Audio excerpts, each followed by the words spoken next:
And so we have quorum, and this first meeting of 2021 of the Indigenous and Northern Affairs Committee is now underway.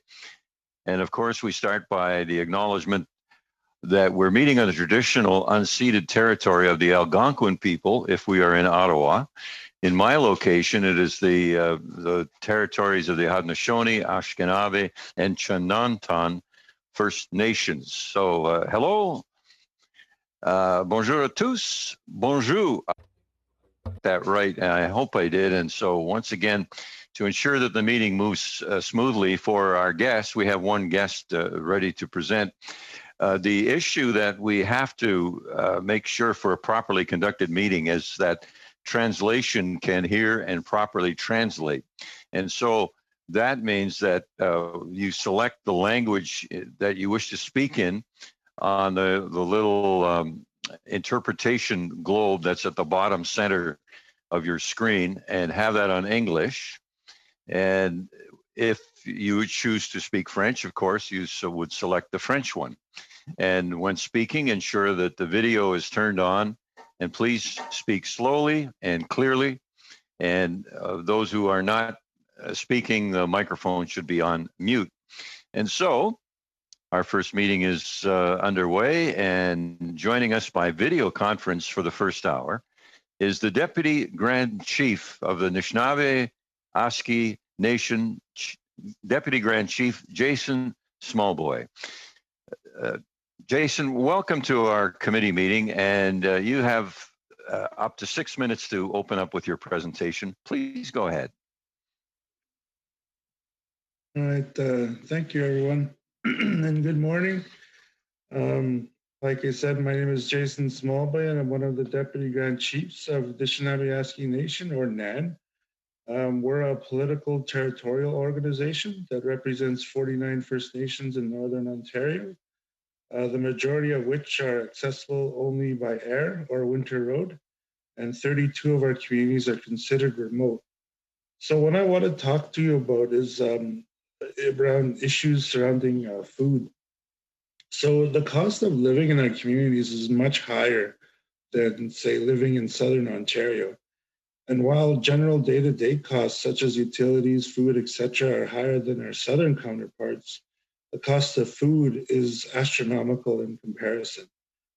For example, the price of milk or, say, bologna or bread at a convenience store, say, in Ottawa, would be considered cheap in our territory. Our people are paying close to 2 to 3 times more than, say, a convenience store in Ottawa for basic staples and necessities. And a little over a year ago, before the pandemic, I attended a climate change conference in Whitehorse, Yukon. And while I was there, I went to a grocery store to purchase some fruits and snacks for myself. And I noticed that the prices for the groceries is about the same as Southern Ontario. So I have to ask, how is it possible to have the same prices in Whitehorse and then the same as in, say, Ottawa? So if this is possible, then that tells me that it's possible for us to make some major changes in the NAN territory for the price of food. And the high cost of food is not the only issue in terms of food security. Food that is available tends to be highly processed and unhealthy. Our members face moderate to severe food insecurity as they are unable to access or acquire foods that are healthy and acceptable. Access to healthy foods in our communities is a significant barrier for all. Purchasing significant healthy foods to sustain growing families is impossible for many, primarily because of the cost. Many rely on imported foods, which are extremely expensive and often nutrient deficient options, further contributing to poor health outcomes. And because of the high unemployment rates in our territory, the majority of our families are forced to purchase and consume these unhealthy foods, which leads to our communities being disproportionately affected by poorer health outcomes. And despite Pleas from our community members and academic studies by external bodies, there has not been any substantial government support. And this situation has been exacerbated by the pandemic, limiting food availability and further driving price increase. And the most vulnerable in our communities have been greatly impacted as healthy diet becomes farther out of reach for their families. A significant and sustainable change is needed. We must revision food systems and food governance within our nation because what has been made available through government funding and initiatives to address food security in the North simply isn't working. Simply providing subsidies on food will not address this issue. We support a systems change, placing emphasis on the traditional culture of food within communities and the significant role it plays in not only physical health outcomes, but mental health outcomes. And we understand that land-based foods play a critical role in the diets of many, but these practices are becoming a luxury for many families that do not have the means to go out on the land, or for those with whom the knowledge of country foods has been lost. Our communities are eager to make change for themselves, but they need financial support so that they can acquire equipment such as rototillers needed to create gardens and infrastructure such as storage facilities and community-owned stores. There is a growing concern about the safety of our traditional foods as environmental factors play a larger role than ever. Many have noted changes in the migratory patterns of animals, and others have become aware of areas once thought to be safe now too polluted to safely harvest from. And now, more than ever, there is a great awareness of how First Nations in the North experience great inequality in providing healthy and culturally acceptable foods for their families. The pandemic has made the gaps in the current system glaring holes, leaving many vulnerable and significantly impacted. Experiencing constant fear of food insecurity is traumatic, demoralizing, and unnecessary. And we as a nation seek to move forward and find solutions to create resilient and sustainable food systems for our people. And just in closing, I want to let everybody know that we have been working with Nutrition North Canada, and together we have been looking at possible solutions that will address the many of the issues. But we need your political will and support to implement these solutions that will result in real change. And also, financial resources are needed to put the changes into action. And by making these resources available, our people will be impacted directly, and our communities can begin to move to healthier states so that we can bring our people to the same state that the rest of the country enjoys. And that is my opening, and I'm here available to answer any questions that any of you may have. Thank you. Thank you so much, Deputy Grand Chief. An excellent beginning to our meeting today. And so we'll go to our round of questioners. And first up is a 6-minute round. And I have on my list Mr. Melillo, Ms. Jones, Madam Berube, and Ms. Blaney. So Mr. Melillo, Eric, would you please go ahead for 6 minutes?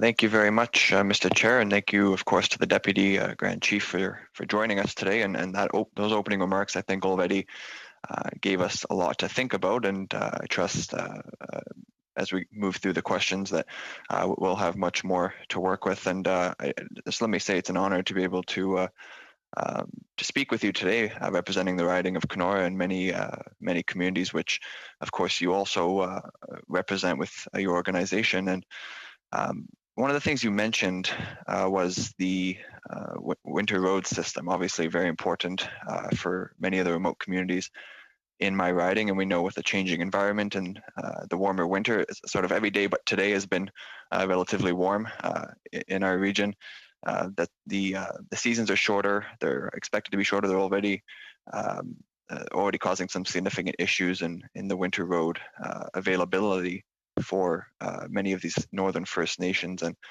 I have heard recently from some chiefs in my riding that they're actually going to be appealing to the federal government to hopefully get some support to ensure that the maintenance of those that winter road system can be maintained and that it can be optimized, especially given the shorter season that they have, because of course, as you know, if the goods aren't being driven up, if food's not being brought up through the road system, it's being flown in at a much higher cost. So I'm wondering if you could speak a little bit more to the importance of that winter road system and ensuring that it's as viable as possible for those remote communities.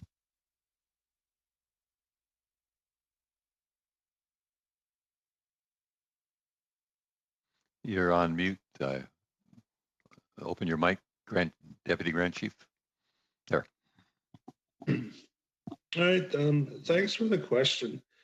Yeah, it's true that the winter road network that we have in our territory is vital to the delivery of goods and to the community, especially fuel.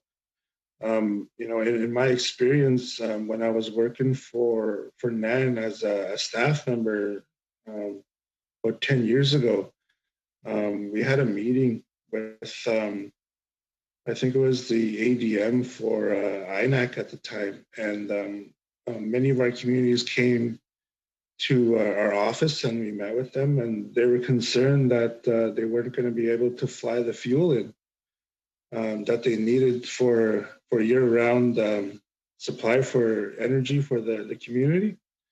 And during that meeting, they had mentioned that just to fly in the fuel cost up to $500,000 to $1 million.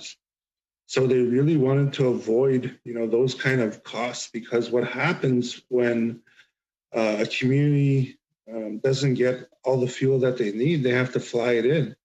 And then when that happens, a lot of the communities have to pay for it out of their own pocket through other maybe programs, whatnot, within the community. And that puts a financial strain on, the planning of where that money should have actually been used. So when that happens as well, it creates even more strain on the First Nation, because then the communities only have so much money that they're provided with to run these programs and services, etc. And then when costs like say not getting enough fuel up to the community because of the winter road happens, then it puts more strain. So it just creates, like, I'm just using fuel as an example because of my experience in that situation. So with when the winter roads, it plays such an important role in NAN. I know when the winter roads are set up, even on the James Bay coast, a lot of communities during the winter road season, they go down south to do a lot of their shopping.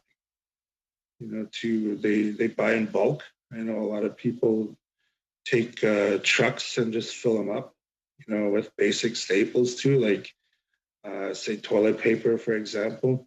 So there's definitely, I would say, a need. Our communities are looking for cheaper products and that they use day to day.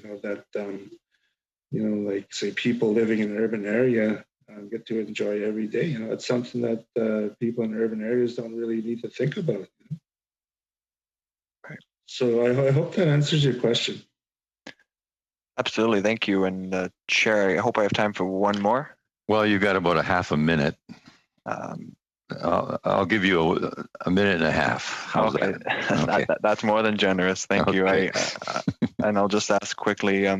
You also mentioned the fact that there's obviously a lot of unhealthy foods that are being brought to these communities. It's not really a focus from the government on supporting traditional harvesting. I'm just wondering if you could go into a bit more details on some of the programs or some of the ways that we might be able to help assist with culturally appropriate and traditional foods. Right. There is a harvester support grant that has been made available. I think what we need to do is create more programs and services that that encourages our people to be more out on the land. Because the way that it is right now, a lot of people can't afford to go out on the land. It's starting to become a luxury. Even though a lot of our people are craving for it and they're asking for it. And I'll tell you a story. About a program that the community started in Moose Cree First Station. That's in Moose Factory. It's a program called Project George, and it's where a couple of community members got together. One of them was the former deputy chief, who actually I've known for quite some time. And what he does is he takes kids, youth, out onto the land. Mainly youth at risk. And, he teaches them, a lot about our culture and our ways and our traditions. And he told me one time that he hadn't heard from this kid. And he went to his house and he said, pack your things. We're going out to the bush. We're going out for couple of days, and that kid said he was hesitant at first. He said, I don't want to go. I don't feel like going. And then that guy was really persistent. He said, come on, let's just go. Let's go. We'll have a good time.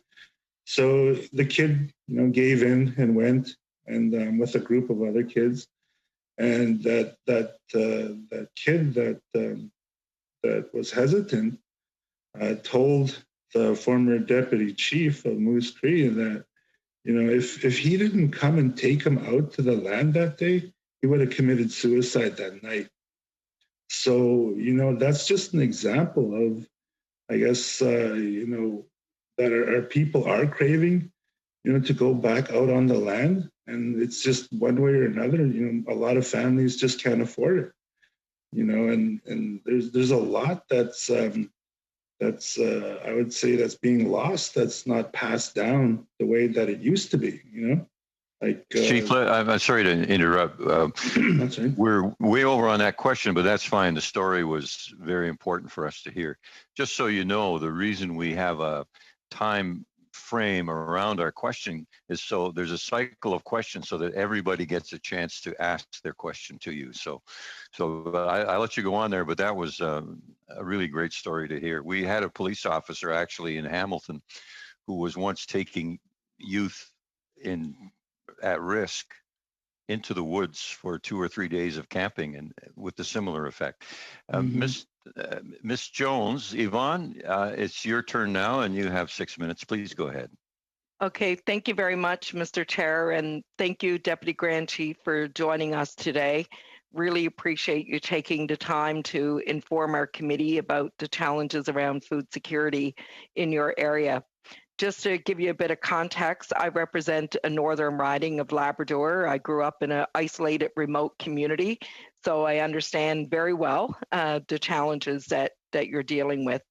A couple of questions, I guess. First of all, last year we introduced the Harvester Support Program through the Government of Canada, and obviously, being an Indigenous person in remote Canada, I've seen firsthand how the benefits of that program has helped so many families. I'm just wondering if you guys were able to launch that program this year, and what's your thoughts around it? Is it contributing to reducing some forms of food security in your community?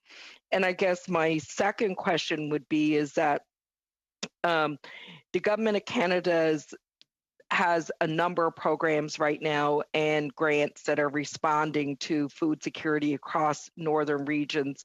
I'd like to hear from you what you think we should be doing more of or doing differently that could really help with food security in your community. I know that through COVID money, your First Nations would have received funding.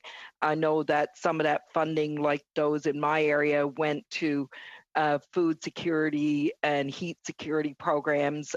What was the feedback that you got on that from the people that you represent? All right. So I do believe that people have been accessing the Harvester Support Grant, which is good. We definitely need more, I guess, people to be able to access other kinds of funding as well.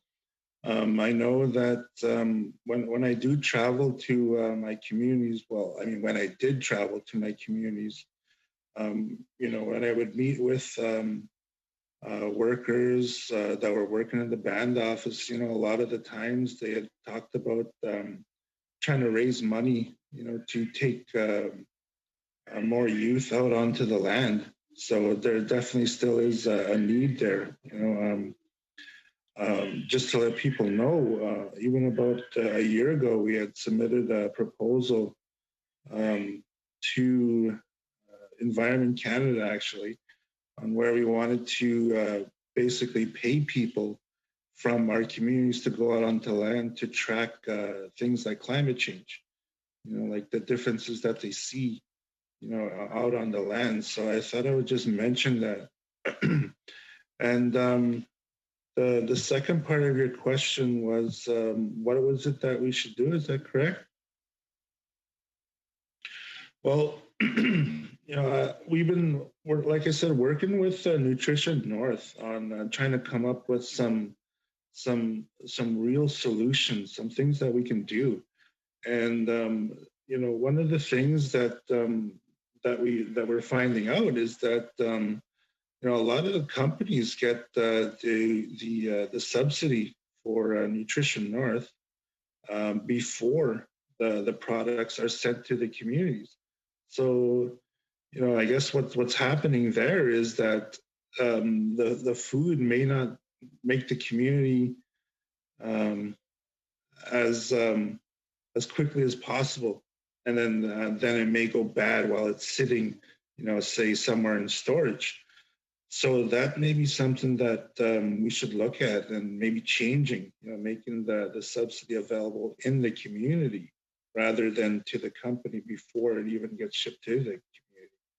And another thing as well is making sure that these companies that receive that subsidy are more accountable.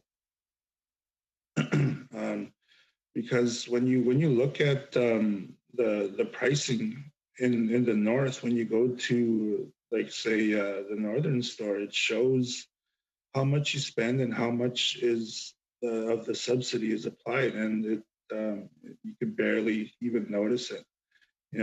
About 2 years ago, I was in Fort Albany, and I went to the store to go buy. I went to go buy just 2 packages of English muffins. Those 6 packs of English muffins, and it cost me nearly $12, and that was with the subsidy included. So, just to give you an example of how expensive it is in the community, So, I hope that answered your question. Oh, thank you very much for the response. Do I have enough time, Mr. Chair, to ask another question? You could get the question, but not the answer. Okay. It's just about 30 seconds. So. Okay, well, I apologize, but Deputy Grand Chief, I appreciate your feedback, and it's not uncommon to what I've heard from others in terms of whether the subsidies are being transferred and how it can be monitored a little differently. So I certainly appreciate the feedback from your area as well. Thank you very much, Mr. Chair. And thank you very much. And for your consideration, Madame Bérubé, vous avez la parole, 6 minutes, s'il vous plaît. Merci, Monsieur le Président. Thank you. Thank you very much, Deputy Grand Chief, for your testimony.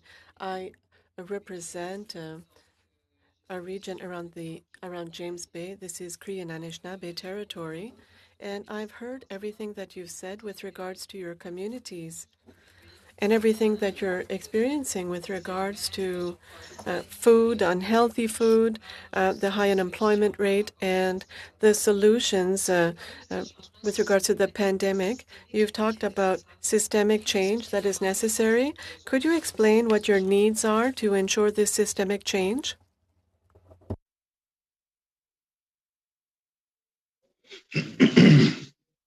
All right.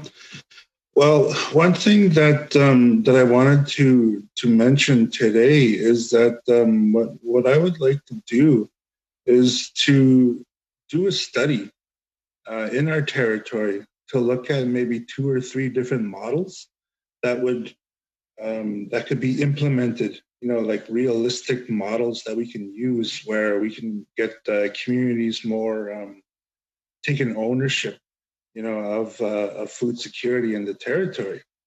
So, you know, we would need some financing, obviously, just to do these kind of studies. But you know, really, right now, what we've been doing is just trying to address the issues as they come up.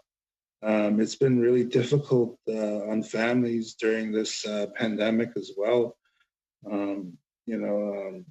We at NAN have been doing all we can and trying to make sure that you know, trying to work with the companies that are in the territory to make sure that they have enough supplies for the communities.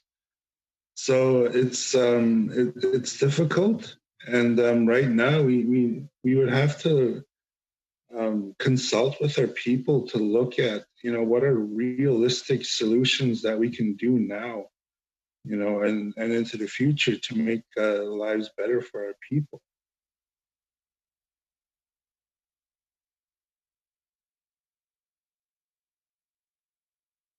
Quand vous parlez aussi, je voudrais I would like to know, how are your communities involved in the initiative to ensure food security in your region?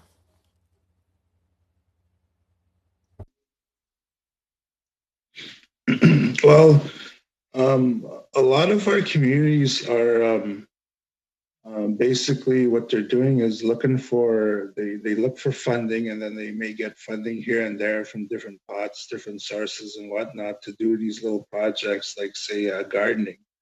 I was in a community a couple of years ago where they had a community garden, and a lot of the community members were involved, and you know, so it was really good to see. But you know, like I said, a lot of these approaches to funding are very, you know, they're project based. You know, you get so much funding to do, you know, this small project maybe for a year or 2 or 3, you know, but nothing really long term.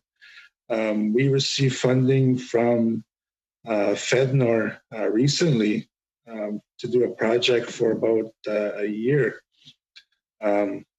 To help us with other areas on food. So you know, that right there is only about a year too. So we need more longer term funding, and you know, so that we can have even staff members, you know, people to look at. You know, to work on these issues in the community, because a lot of the times, you know, you don't have a staff member that's dedicated to this.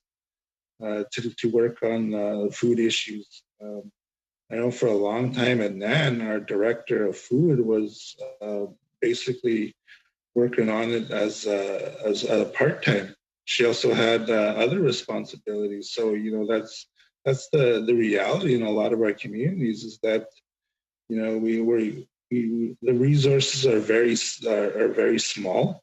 You know, you may have one person in the community that works on 3 or 4 different issues. You know, it becomes very straining on that person. And you know, in an ideal world, you know, we could have we'd like to have teams that were working on all kinds of different issues, like environment, food, youth and recreation, things like that. But unfortunately, there's just not enough funding, not enough resources to hire these people.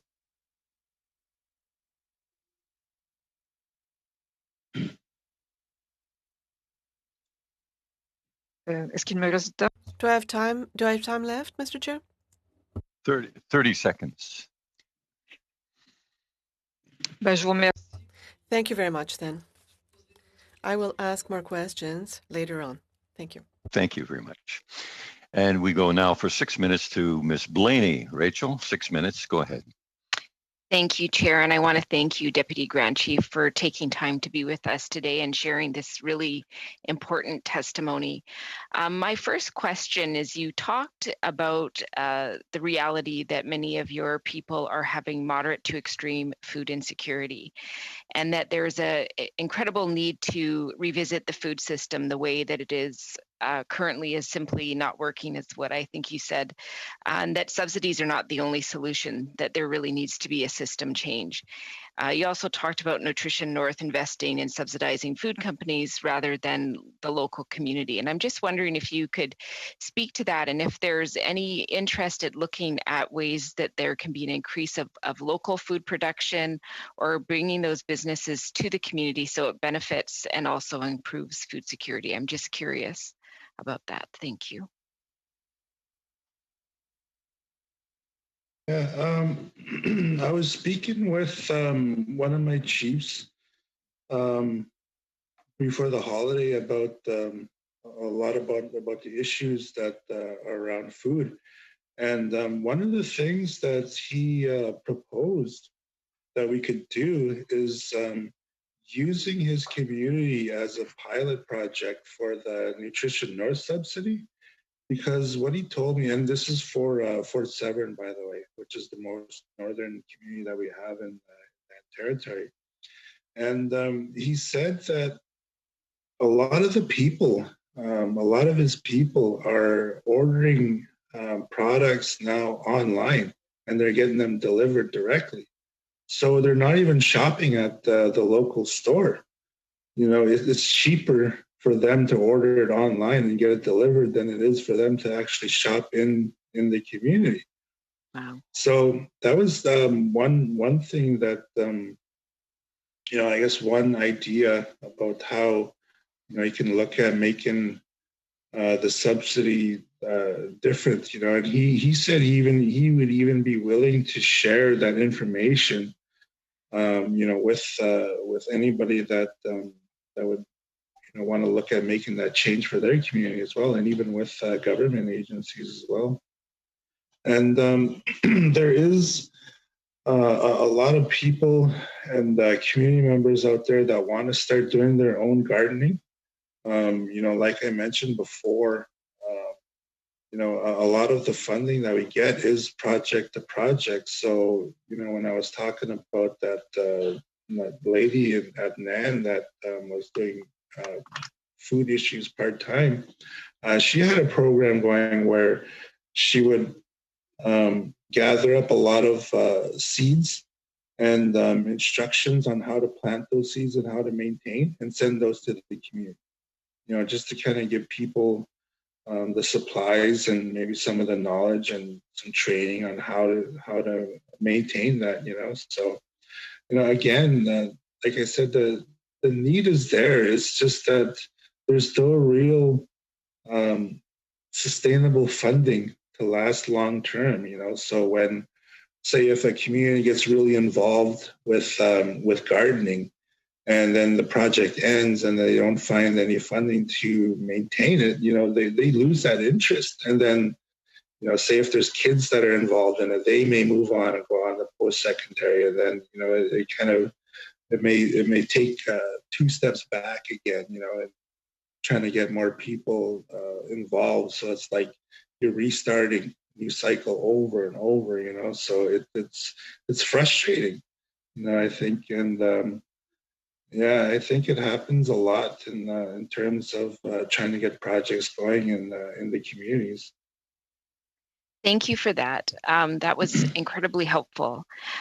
The other thing that you talked about earlier was the issues around food insecurity and the results that it has on mental health. And I know that you talked very clearly about the pandemic, sort of those gaps were already there, but this has certainly made them even bigger and very easy to see. So I'm just wondering, is there any supports for folks to address the mental health concerns that you're seeing happen due specifically to food insecurity?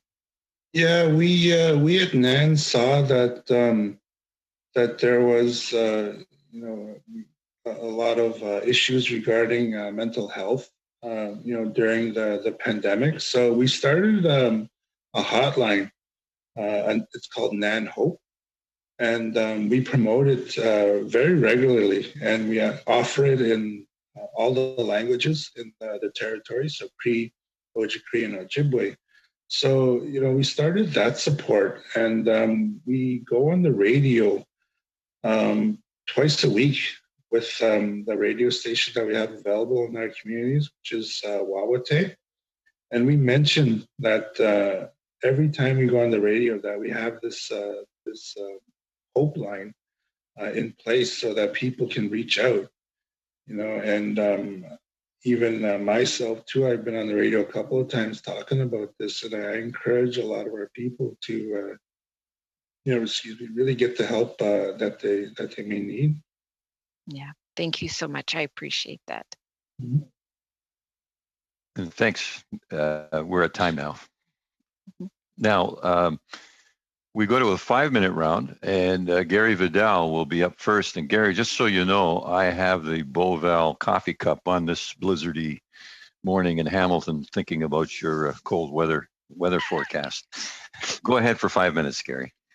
Thank you, Mr. Chair. And just so you know, we had a road trip planned to that beautiful community tomorrow, which now got delayed because of some of the wonderful weather we're having. So, Deputy Grand Chief, I want to just thank you for taking time to be with us today. Your comments and your suggestions have been more than helpful. They've been very positive, and I appreciate your solutions-based approach. I want to pursue a little bit more of that idea. You talked in your opening comments about working on solutions on the Nutrition North program. You talked about trying to get political support for some of those solutions, and I know in answering the other questions you've already provided some of those, but I want to expand further on what some of those solutions look like so we can give you that political support. But I want you to do it in the context of maybe thinking a little bit outside the box, maybe outside kind of the existing government programs and some of the things. Are there some kind of creative ideas that you have that could be included in the discussion? And the reason I go there is the area you're talking about, the area in Northern Ontario, is so incredibly similar to the riding I come from in Northern Saskatchewan. I had the privilege of being in Mr. Malello's riding in that area, and it's very similar. And one of the things we have going on in my riding is a discussion around taking a soon-to-be expired mine and actually turning it into an underground greenhouse where there's going to be an opportunity to create some food supply, some food security right in Northern Saskatchewan. So as that being a little bit of the preface, I'm just looking if you have some ideas that are, very much solution-based, that maybe a little bit outside the box as well, and just get your input on that. You've offered some really good stuff already. I just want you to expand on that, I guess. All right. Some of the things that, some of the discussions that we've been having with our chiefs in that territory is looking at creating maybe co-ops, maybe distribution centers, centralized distribution centers, like say for the northwest area of NAN, the main hub would be Sioux Lookout. And for the James Bay area would be Timmins. So, there's been some talk about communities getting interested in community co-ops, maybe have it kind of owned, I guess, by the members, And then one of the ideas that I heard from one of my chiefs is to somehow create, I guess, a system where the profits don't really go to like an outside organization, but rather they go to putting more savings so that the customers and the community members are the ones that, get to see actual savings on how much the products are in the community. So that's one suggestion and one discussion that I've had with a couple of my chiefs.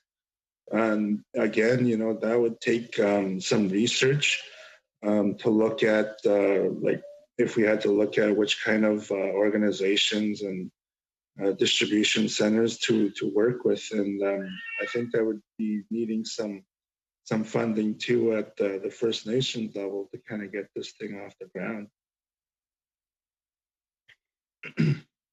Thank you for that. In your comments earlier, you talked as well about some of the supports that would be needed to improve or expand on kind of the traditional cultural land-based type of things. You threw the idea of rototillers and some infrastructure for buildings. Maybe, does that include like greenhouses? Maybe could you just talk a little bit more about the kind of investments that might be necessary to expand on those more traditional or cultural practices? Yeah, sure. I would say infrastructure is a big one that we would I would say welcome in a lot of our communities, because right now a lot of our communities are at capacity with a lot of their buildings. Even in some communities too, you'd have to look at making upgrades to the water system, the sewage, because that may be at full capacity as well. So there's a lot of infrastructure that would be needed, including looking at trying to get greenhouses going in the communities. And then if we were to do that, if we were to build greenhouses, we'd have to come up with a way to have somebody look after them as well. I don't know if it's through, say, the band office, or maybe through education somehow. Maybe make it a part of.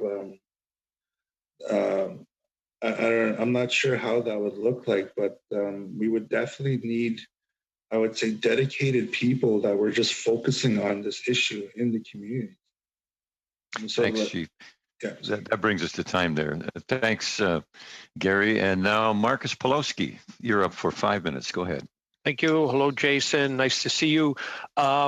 I want to get into some specifics, and it might seem like an odd question, but I think a lot of people from down south don't really know much about what happens in your community. So I remember, and this was more in Yvonne's territory, one Christmas in Nain, getting invited to someone's house and having boiled turkey. I'm not sure if it's boiled potatoes or was bannock and homebrew. I don't think this guy had much money, but obviously in any community, there's going to be variations as to what people can afford. But Jason, could you just give us an idea for someone either who's got more money or someone who doesn't have much money in your communities, like what would be the average thing someone would eat for breakfast, lunch, dinner, and how much would that cost if you were to buy it at the Northern store? Okay, I would say it varies on the location. The more north you go, the more expensive it is. I know, first off, I'll start off with a story. I happened to be in one of my communities on the first of the month, which was Social Assistance Day. So I was staying there for a couple of nights, and I had just finished work. So I went to the store and I bought myself, some snacks for the evening. And I noticed that a lot of the people, their baskets, I just happened to look, they were buying a lot of foods that you threw in the oven, that came in boxes, like chicken fingers and other frozen kind of foods like that, and it didn't look healthy at all. And that's what mostly everybody was buying, and it's because that's all really people can afford. It's cheaper to buy those kind of foods than it is to prepare a healthy meal. Like if, say, if you wanted to cook like bacon and eggs and toast with some fruit, I'm not sure how much that would cost in exactly, but it wouldn't be cheap.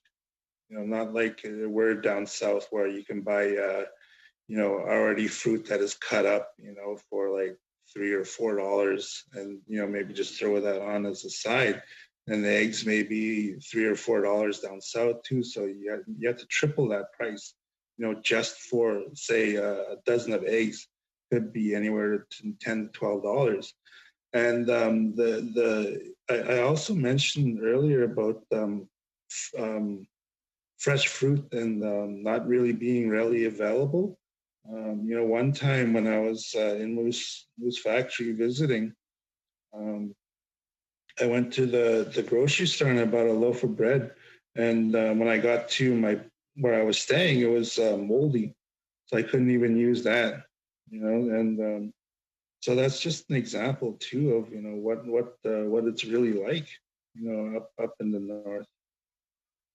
My second question, now having lived in a couple of years in such communities, I've spent a lot of money at the northern store, having to pay whatever they're charging for the $4 or $5 for a head of lettuce and those kind of prices. Obviously, in a lot of these communities, Northern Store basically has a monopoly. There's no real competition. Do you think their prices are fair? I mean, when you have a monopoly, you can charge whatever you want, and people basically have to pay because they don't have much of an alternative. So, what do you think of the prices that Northern Stores are asking for their products? Well, I'm going to give you an example. To answer that question, in the community of Moosonee, which is on the James Bay coast, which is right next door to Moose Factory, there is an LCBO there, and the prices in that LCBO are exactly the same as downtown Toronto.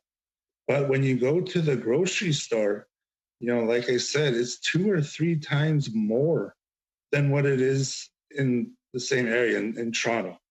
So, I have to ask, like, why is it that way? Why is alcohol the same price and yet groceries are 2 or 3 times, So that's just something that, a lot of people have actually been talking about lately, is if that is possible, then how come we're not having the same prices of food at our grocery stores as Southern Ontario?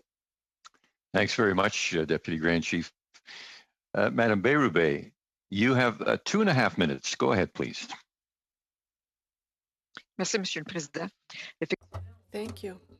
Yes, we're talking about food products that are very unhealthy. It's incomprehensible when we see the price difference, what you pay, and even what it costs in Toronto or somewhere else is completely different. In your opinion, what can the federal government do in order to guarantee that you will have access to traditional food?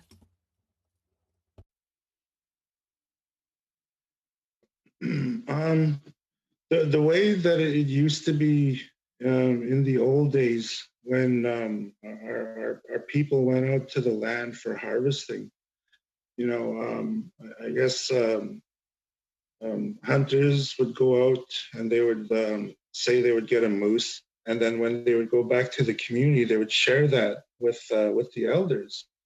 That still happens today, but like I said earlier, a lot of people can't afford that, so how come we don't look at creating something around that, like where we can get people to go out on the land and, because a big thing about our culture is sharing, that's one of the key things, say that's even in our understanding of the treaties, so when our people go out into the land and they come back with their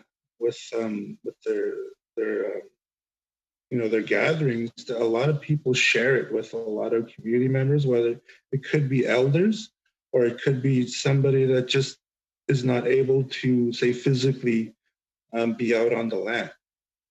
So there's still a sense of community in our territory. And we just need more supports, and we need to find out creative ways, I guess, to kind of keep people out of the land while still making a living. I hope that answers the question. Thank you. It does, and we're just right to 10 seconds. So thank you, Madam Bérubé. Next, we have Rachel Blaney for 2.5 minutes. Rachel. Thank you, Chair. Thank you so much for this. My question to you now, Deputy Grand Chief, is you spoke earlier about the need to build capacity within the communities. You talked about the reality that you keep having to start again and again and not being able to keep that momentum up because of funding constraints. So I'm just wondering if we can get some clarity about what is the gap. I mean, obviously the gap is consistent funding, but does NAN need resources to have someone focus solely on building capacity to address food security? How would that best be managed through your region?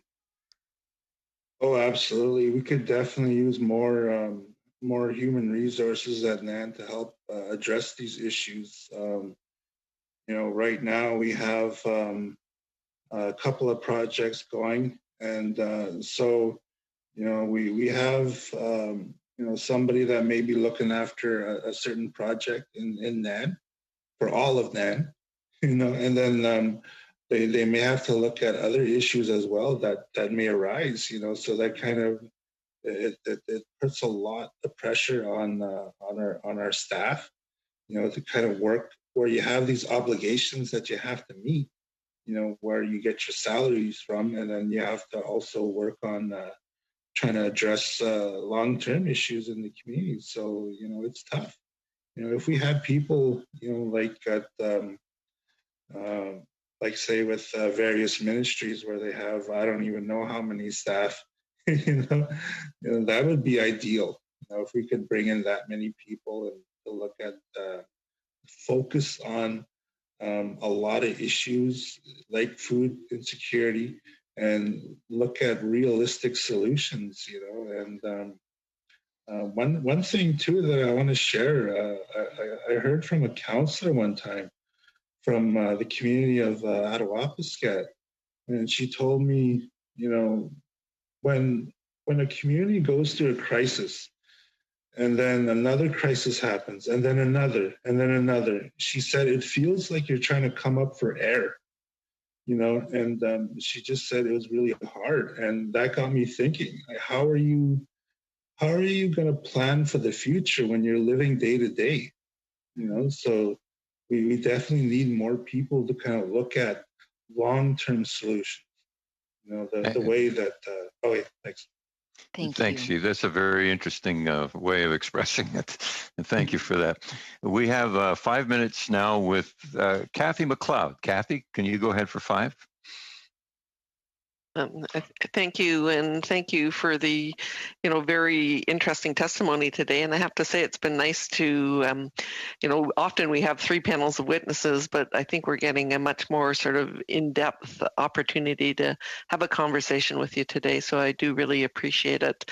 Certainly there's a few things that you said that, of course, are stunning. The price of the English muffins, of course, is just took me back a little bit. The fact that the Liquor Control Board, the prices are the same. You said something about the Yukon. Is there any sort of thinking that you've done in terms of, was it population base? Why do you think the Yukon was more similar in prices? So that would be sort of my first question. And, I've been around long enough that I, saw the food stamp program that I think was, deemed to not work. And we now have Nutrition North with many gaps and flaws. So I'd like to understand where your conversations have been going with the government in terms of what needs to be done to I don't think we'll ever get to perfection, but to create better anyway. Well, right now we're really looking at trying to see if there's any ways that we could try to make programs more effective. So we're doing a lot of exploring right now. I think we need to have more people on the First Nations side help looking more into these issues, as well. Um, we've been having conversations with Nutrition North for quite some time. I've had a couple of face-to-face meetings as well, just to let them know, like, these are some of the problems that we're facing in Nan territories. So I'm liking where those conversations are going. I'm not sure, what it takes from the government side to get approvals going. So that's kind of where, I try to ask people, okay, so if we're working towards this common solution, what can I do to help move things along? So that's why I said earlier, we'd be looking for political support and some finances, to kind of once we start looking at trying to make changes to these programs that are may having a minimal impact, then we are going to need everybody to start saying, okay, so here's some solutions that we came up with. Let's do it. Let's put it into practice. So when you talk about the conversations, are these formal, regularly scheduled meetings? You talked about needing more, Indigenous people as part of the conversation. Can you talk a bit further on that piece? Yeah, we have a staff member at NAN that's been engaging with Nutrition North, and I guess what we're doing is we're trying to get things, get more people in that territory to talk about it more. But like I said, we need more resources. That's just one staff person that we have. And that's all we have on the NAN side. And then so we're really trying to capture as best as we can what are the issues and try to look at solutions so that we can pass that on to Nutrition North as well. And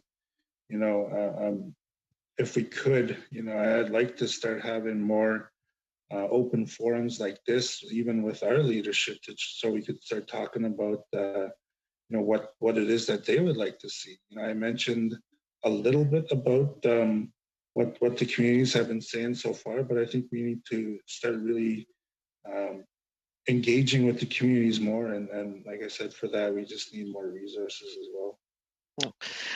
So I think it's fair to say that, there's been, Nutrition North has been probably 8 years now that it's been in operation. Maybe a little bit more. I might be dating myself. And so would you say that there has just been some minor tinkering in spite of concerns, or how would you describe any changes that have been made since, concerns were identified? Just briefly, Deputy Grand Chief. I do see that there is some changes that are coming or that have happened in the past. They may increase subsidy for, like, say, flour a little bit more. But then, getting back to the accountability, what's to stop a company from raising the price, even more so that, to kind of offset the subsidy as well, so that they don't lose any profits and whatnot. Thank you. Thanks so much for that. We have one more questioner for 5 minutes, Jaime Batiste, and then we'll suspend for the next part of our meeting. So once again, Mr. Batiste, please go. Yes, thank you, Chief Smallboy. And, in my conversations with some of the people and friends I've had over the years at NAN, one of the things that they talked about was the importance of the Harvester Support Grant and traditional food, traditional hunting and fishing. And I know that hunting and fishing isn't just about food, it's about culture, it's about transmission of knowledge. Can you tell me what are the typical foods that they're hunting and fishing up there, and are they within the means of conservation? I mean, if we created more funds for more hunting and fishing, do you think the stocks and conservation could handle it in that area? Yep, for sure. There's in our territory, there's moose, caribou. I've had both, and I prefer caribou. I find it's delicious. And there's a lot of fishing that goes on. When I was working as a staff person for NAN, we had a men's healing program, and what we did was we worked that program so that we did a lot of the work out on the land. So like we went ice fishing in one community with some participants, and then we had a facilitator there kind of talk about, like the mental health part of it, so, and we found that to be very, very, very effective. When we were getting our evaluations back, they were going up. Every time we had an event in the community, we'd go out on the land, we'd go camping, we'd sit by fires, we'd go on the lake, or that kind of thing. And then at the same time, we were addressing the mental health issues and looking at maybe some of the traumas that some of the people had experienced.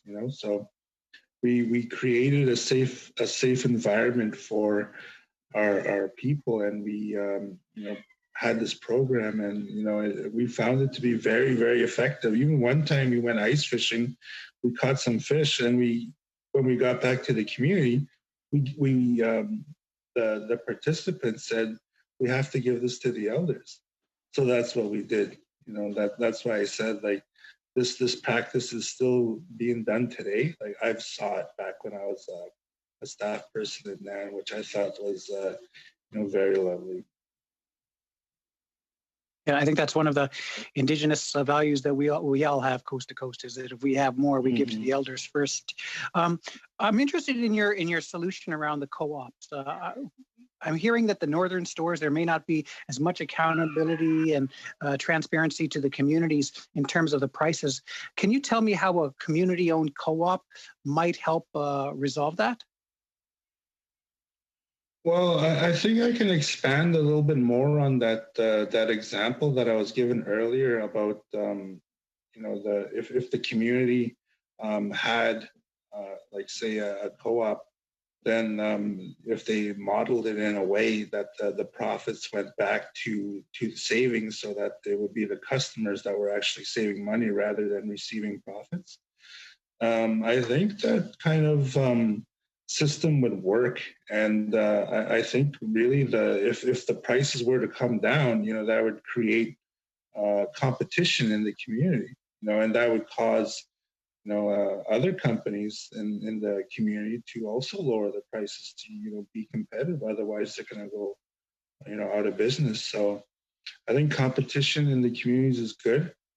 Like I said, we just need to figure out ways on how we can get the communities to, it always comes back to funding, to get communities more involved and have some kind of funding available to look at ways we could start up these co-ops in our community. Okay. Has there been any outreach to some of the bigger chains that might be able to help facilitate that? The Loblaws of the world, the co-ops, and just trying to figure out, has there any work done by NAN to further that our government could take a look at?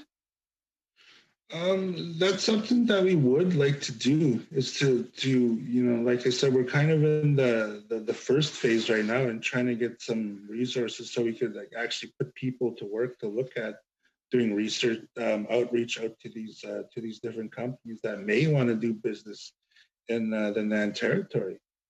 When I've gone to meetings in Southern Ontario, I had some of my chiefs tell me, yeah, we are looking for other partners when it comes to food. So what I'll do is if somebody comes up to me and they're looking for a partner, I'll just pass that information on to the community. So, but I find a lot of the times what we need to do is we need to let these companies know what it's like actually doing business in the north.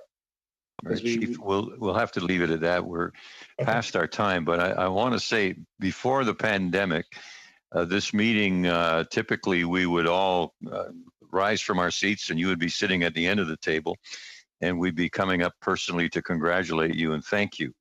And I think I can do that on behalf of our committee. This is a very useful, valuable opportunity that we had, as Ms. McLeod said, because you were the only person available today. We got to get more detail, but I have a feeling there's much more detail to come yet. So I don't think our conversations are over. Once again, thank you so much. And thank you. And we will now suspend for just a few minutes. And I'll remind members and staff that they must leave the Zoom meeting and join the in-camera webinar before we continue, and that will require another set of numbers to punch in. So thank you for that. This meeting is temporarily suspended. Thank you very much for your account.